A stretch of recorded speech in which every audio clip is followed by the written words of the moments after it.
Halo guys, balik lagi di channel gue Henry GVD. Kali ini kita akan nge-review manhwa yang berjudul Nanomechin chapter 199, yang dimana kita masih bercerita tentang makam kaisar ya, yang di dalamnya ternyata berada para tetua dari kaisar yang menjaga kilin ya, atau api yang sedang dicari oleh si Black Sick ini nih, Black God Sick nih ya, grupnya nih ya, yang gue sedang ilustrasi, gue bikin gambar-gambarnya dan sisa pewarnaan. Oke, kita lanjut. Nah, di sini MC udah berada di dalam makam kekaisaran atau di tempat rahasia ya, pintu rahasia yang sudah dimasuki gara-gara si MC menyamar menjadi anggota dari kekaisaran ya. Nah, di sini MC pun kaget ya melihat beberapa orang yang ternyata sudah mati atau meninggal yang oleh orang lain. Nih, di sini menggunakan jurus teknik dari demonik ya, kultus demonik. Nah, kalau gua lihat atau gue cek kenapa sih mereka memakai kekuatan kultus demonik. Nah, sebenarnya yang memakai teknik kultus demonik ini bukan orang berasli dari kultus demonik, tapi sepertinya mereka sengaja agar kekaisaran mengarah ke memfitnah lah ya, biar si kekaisaran bisa bermusuhan sama kultus demonik. Mungkin itu salah satu tujuan dari si clan Sickblade ini nih. Nah, makanya kalau kalian lihat, apalagi di sini si MC kita itu udah ketahuan lah identitasnya ya, meskipun belum 100% sama semua orang, tapi udah ketahuan lah ya sama pangeran, yang bisa aja ketika nanti si kaisar tahu kalau ternyata yang ngebunuh prajurit dari penjaga makam kekaisaran sekte Dominik, bisa-bisa perang dan perjanjian di kekaisaran yang lalu bisa-bisa bakalan dibatalkan ya, yang harusnya saling tidak mengikut campurkan urusan masing-masing malah menjadi bentrokan. Nah, ini tujuan dari Sickblade salah satunya ya. Makanya dia menggunakan teknik demonik. Tapi di sini juga dia ibaratnya mau main bersih gitu, main bersih ya. Udah didahului oleh si anggota tetua si Sickblade. Nah, ini cewek yang gue gambar ilustrasi ini itu namanya Mujun ya, kalau nggak salah, gue lupa pokoknya. Ini Mujun, salah satu tetua yang ada di sekte Sickblade ya. God Sickblade.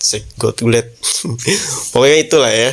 Nah, berarti dia bukan pemimpin, bukan guys, bukan. Itu salah satu tetua atau petingginya aja yang datang untuk mengambil inti dari api kilin yang sedang dicari oleh si Sickblade ya. Nah, di sini spoiler banyak banget ya, spoiler dari teman-teman kita juga ya. Mereka bilang nanti kalau ini itu perempuan yang ini nih itu bakalan menjadi istrinya. Sepertinya enggak ya, kayaknya gue juga bingung nih. Cocok sebenarnya sih, cantik juga ya, tapi kayak cowok kalau gue lihat. Gue juga bingung, tapi orang bilang cewek tapi ada yang bilang cowok. Nah, kalau ini cantik sih, cocok kalau jadi istrinya MC. Oke, kita lanjut lagi. Nah, nanti Mujun ini bakalan berduel bersama MC guys. Nah, berduel kemungkinan di duel ini bakalan membuat si temennya MC ini, yaitu entah nama Hubong ya kalau nggak salah, bakalan sekarat. Nah, sekarat ya, yang bisa disembuhkan, satunya Amanano pun nggak bisa, tapi hanya satu yang bisa nyembuhin, yaitu kekuatan dari api kilin ya. Nah, di api kilin ini ternyata ada penjaganya, yaitu suatu kuil gitu ya, penjaga kuil di kekaisaran ya, yang udah ratusan tahun lah mungkin umurnya, tapi kelihatan masih awet muda. Nah, ini nih yang bakalan menjadi bininya si Hubong kelak nanti ya. Ya, masih agak jauh kayaknya ya, jadi kita nggak harus cerita lagu dulu nih, spoiler kan tuh, tapi nggak apa-apa ya. Nah, pokoknya nanti si Mujun ini bakalan beradu duel lah ya sama si MC kita dengan masing-masing tekniknya ya. Kalau gue lihat sih masih kekuatan pemimpin lah ya, kekuatan pemimpin, kekuatan si MC ya. MPC udah pakai Nanomechin, Kalau si Mujin ini belum nih. Nah, apalagi dia ada pengawalnya tuh, lihat ya. Pengawal aja ada beberapa orang tuh. 3. Tapi keren banget nih dia nih. Kalau kalian lihat ya. Oke.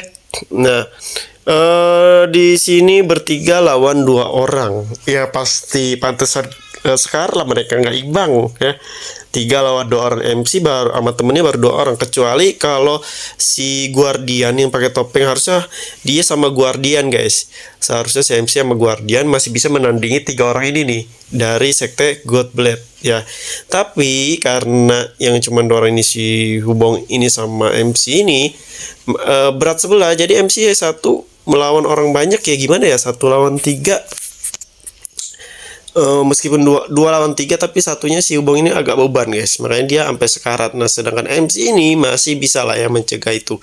Sebenarnya masih bisa menang kalau ada Guardian yang datang ngebantu. Nah, nanti kedepannya gimana nih? Apakah nanti ada Guardian yang nongol tiba-tiba ya, dan si Flame Api juga untuk ngebantu tetua sektenya ya. Kita lihat ketua untuk menghadapi si Mujin ini dan kawan-kawannya, yang menurut gua sih untuk kekuatan para tetua ya mungkin bisa lah menandingi para tetua yang ada di sekte demonik, tapi nggak bisa ngalahin si MC karena MC ini udah kekuatannya udah di atas rata-rata ya, meskipun udah kekuatannya udah lebih dari si Mujun, tapi tetap aja ya ini 1 lawan 3 nih guys ya. Tapi kita lihat nanti kedepannya apakah MC dengan bantuan Nano bisa ngebunuh 3 orang ini ya. Tapi karena ada spoiler, berarti si Hubong ini bakal jadi beban di sini, dia bakalan kalah lah ya sama si Mujun dan teman-temannya, hampir sekarat lah. Karena yang dilawan itu bukan hanya orang biasa aja nih, tapi musuh abadi dari sekte demonik ya guys. Katanya sekte Blade God ini yaitu seseorang yang bisa memutar waktu juga guys, maksudnya bisa ke masa depan dan ke masa lalu. Dari cerita teman-teman, karena ada manhwanya atau komik lain yang menceritakan awal terbentuknya sekte demonik itu guys. Pokoknya ada tuh yang terbaru, baru chapter berapa, tapi gue pengen coba nge-review itu, tapi nanti aja deh kalau udah banyak chapter. Nah, jadi dia buat ngehindarin atau buat ngelawan entah itu dari sekte demonik yang nanti dari ketua pertama atau dari MC yang di masa depan yang udah jadi lebih kuat. Kemungkinan si Sick Blade God ini mau ngambil inti kilin buat melengkapi kekuatannya buat ngelawan si sekte demonik kalau gua nggak salah. Kalau dia bener-bener dari masa depan ke masa lalu ya, atau nggak masa lalu ke masa depan, ibaratnya bisa mempunyai kekuatan waktu lah ya. Kemungkinan dia ini melangkah setiap waktu buat mencari sumber kekuatan baru untuk melawan ketua dari sekte demonik. Nanti kita lihat aja ya ke depannya. Oke, mungkin cukup sampai sini yang bisa gue kasih tahu kalian. Terima kasih udah nonton. Sampai jumpa lagi di next video.